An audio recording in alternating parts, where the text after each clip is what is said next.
ඉතින් ආයිබෝන් කියලා අදත් ඕගොල්ලෝ සියලු දෙනා මගේ සිලෝන් ඩිලයිට්ස් channel එකට සාදරයෙන් පිළිගන්නවා. අද මට හිතුණා ඕගොල්ලන් පෙන්නන්න මේ කොහොමද මේ රෙඩ් පෝක් කරියක් නැත්නම් පෝක් කරියක් හොඳට රතු පාටට හදන්නේ කොහොමද කියලා. අපි හැමදාම ඉතින් බ්ලැක් පෝක් කරි කාපු හින්දා මට අද හිතුණා මේ ඕගොල්ලන්ට ඒ වීඩියෝ එක කරන්න. අපි බලමු කොහොමද මේ හොඳ රතු පාටට පෝක් කරියක් හදාගන්නේ කියලා. ඒ සඳහා මම පාවිච්චි කරන්නේ මේ වගේ පෝක් බෙලි එකක්. ඉතින් මේක තමයි සාමාන්‍යයෙන් පෝක් වල තියෙන ගණම්ම පාට් එක. ඉතින් ඒකෙන් මම ග්‍රෑම් 750ක් විතර අරන් තියෙනවා. ඉතින් මම මේක රෙඩ් නැත්නම් රතු පාට පෝක් කරියක් හදන හින්දා මම ගන්නවා මිරිස් කුඩු, ඒකම ගන්නවා පැප්‍රිකා, රතු පාට ගන්න පැප්‍රිකා ගන්නවා. ඊට පස්සේ තව අපි ගන්නවා 3-5 ගම්බිරිස්, ඒකම කළු කුඩු නැත්තම් බැදපු 3-5 ස්වල්පයක්, ඒකම තෙලට දාන්න ගන්නවා සුදු ලුණු, එහෙන් ගියාම ඉඟුරු, කරපිංචා, ලුණු සහ තව මිරිස් කරල් 5ක් විතර මම මේ විදිහට පොඩියට කපාගෙන තියෙනවා. තව අපිට ගොරකා ඕනි වෙනවා, කහ ඕනි වෙනවා, ලුණු ඕනි වෙනවා, තෙල් ඕනි වෙනවා, තව වතුර ස්වල්පයක් ඕනි වෙනවා. ඉතින් අපි බලමු ඉස්සෙල්ලා මේක කොහොමද කපා ගන්න කියලා. ඉතින් මේ වගේ හොඳ කැපෙන පීයක් අරගෙන සාමාන්‍යයෙන් අඟල් භාගයක් වගේ තීක්ෂණයක් තියෙන මේ විදියට කෑල්ලක් කපාගෙන ඊට පස්සේ අපි කපා ගන්න ඕනේ මේක මේ අතට. මෙන්න මේ අතට තෙල් කෑල්ල යටට හිටින්න කපා ගන්නවා. මම තෙල් කෑල්ලක් තියෙන කෑල්ලක් බලන්නම්. දැන් මේ වගේ අඟල් භාගයක් විතර thickness එක තියෙන කෑල්ල අරගෙන කපාගෙන ඊට පස්සේ මෙන්න මේ වගේ අනිත් පැත්තට අඟල් භාගයට වගේ දික් අතට කපා ගන්නවා. ඉතින් මේ විදිහට මම කරන්නේ මගේ පෝක් ටික කපා ගන්නවා. ඉතින් මම මගේ පෝක් ටික මේ විදිහට ලස්සනට කපා ගත්තා. මෙන්න මේ වගේ කෑලි වලට. ඉතින් දැන් මම කරන්නේ මේක පොඩ්ඩක් සීසන් කරගන්නවා.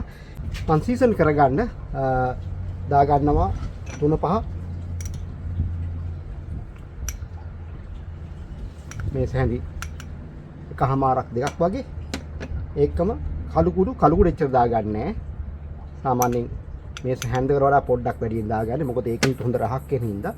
ආයි මම දාගන්න උනේ කහ. තේ හැඳි භාගයක් විතර. ඒකම ලුණු තේ හැන්දක් දාගන්නවා.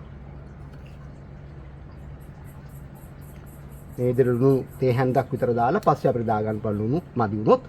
දැන් කරන්නේ මේක වතුර ස්වල්පයක් දාලා හොඳට මේ ටික හොඳට මික්ස් කරගන්න ඕනේ.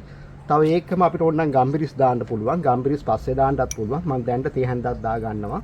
මම මිරිස් වලින් සැර ගන්න හින්දා ගම්බිරිස් ගොඩක් දාන්නේ. ඒකල මේක හොඳට කලවම් කරගන්න ඕනේ. මේ විදිහට හොඳට කලවම් කරලා අපි විනාඩි 15ක් 20ක් විතර අපි තියමු මේක හොඳට මැරිනේට් වෙන්න. දැන් මේ විදිහට මගේ ලිප පත්තු කරලා මම භාජන මේ වගේ භාජනයක් තියාගෙන ඉතින් මැටි භාජනයක් තියාගන්න පුළුවන් ගොඩක් හොඳයි. ඉතින් මගේ මැටි භාජනය මගේ අතින් බිඳුනා ඒකින් තමයි මැටි භාජනයක් නෑ. දැන් මේ විදිහට මගේ භාජනයේ ලිපේ තියාගෙන තෙල් සල්පයක් දාගන්නවා. තෙල් ගොඩක් ඕනේ නෑ. ඔන්න වගේ ප්‍රමාණයකට මේස හැඳි දෙකක් වගේ ප්‍රමාණයක් දාගෙන තෙල් ටික හොඳටම රත් වෙනකන් ඉන්න ඕනේ. ඉතින් තෙල් ටික රත් වුණාම මම දාගන්නවා අර කපාගත්ත මිරිස් වියලි මිරිස් කරල් කීපේ දාලා අපර කීපයක් කලවම් කරලා බැලලා මම දාගන්නවා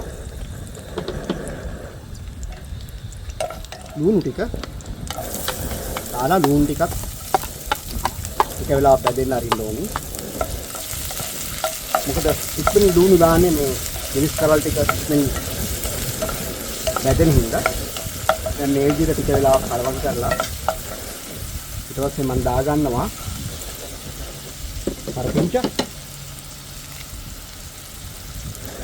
කරපිංචා ඉති දෙකක් දා ගන්නවා මම.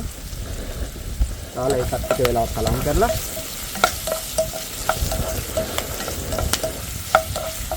ඊළඟ දා ගන්න ඕනේ ඉඟුරු සුදු ලුණු. මේ ටික දාගෙන ඊට පස්සේ ටිකක් වෙලා කලම් කරනවා. දැන් අපිට පුළුවන් ගොරක ටිකක් දා ගන්න. මම කියන්නේ ගොරක කෑලි දාන්න, පේස්ට් එක දාන්න එපා. අපිට ගොරක කෑලි මේ දැන් මම කෑලි 4ක් විතර දා ගන්නවා. අදිසිය ගොරක ලුණු ඇඹුල් වැඩි නම් අපිට ගොරක් කෑල්ල මගෙදි අයින් කරන්න පුළුවන්. මේ විදිහට ටික වෙලා තෙලේ බැදුනට පස්සේ අපි දා ගන්නවා අපේ මස් ටික. දැන් අපි මස් ටික කලවම් කරගන්න ඕනේ.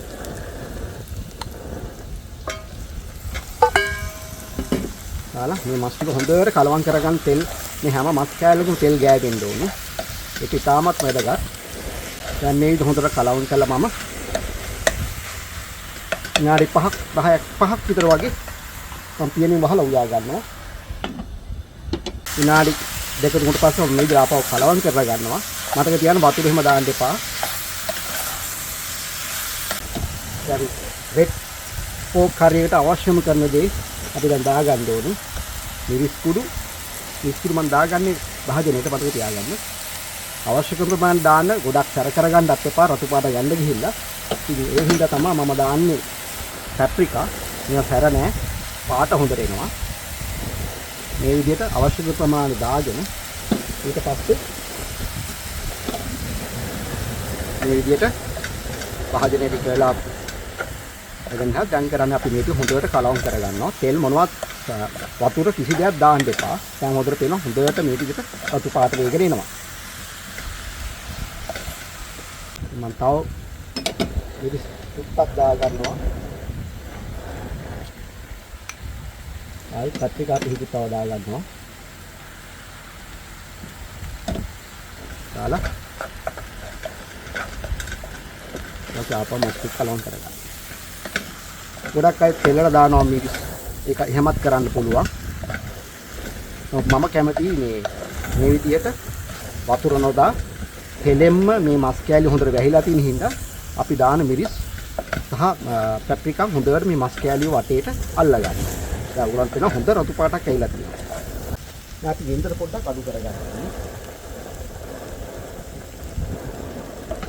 ඕනේ. තවත් විනාඩි 5-2ක් විතර මම මේක උයා ගන්නවා. විට හැඳි ගගා. දැන් මේ දෙවෙනි පාර තවත් විනාඩි 5කට පස්සේ මම ගින්දර අඩු කරලා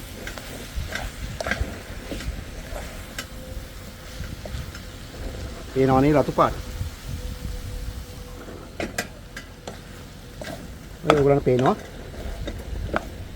අර ඉස්ම ගතිය දැන් එනවා. මොකද ගින්දර අඩු කරලා පියන වහගත්තට පස්සේ අපිට පුළුවන් මේ විදිහට මස් වලින් එන මස් වල තියෙන වතුර ටික ඉස්ම හැටියට එළියට ගන්න. දැන් මම විනාඩි 20කට කිට්ටුව මේ විදිහට වතුර නොදා උයා ගත්තා. දැන් මම කරන්නේ වතුර සල්පක් මේකට ඇඩ් කරගන්නවා.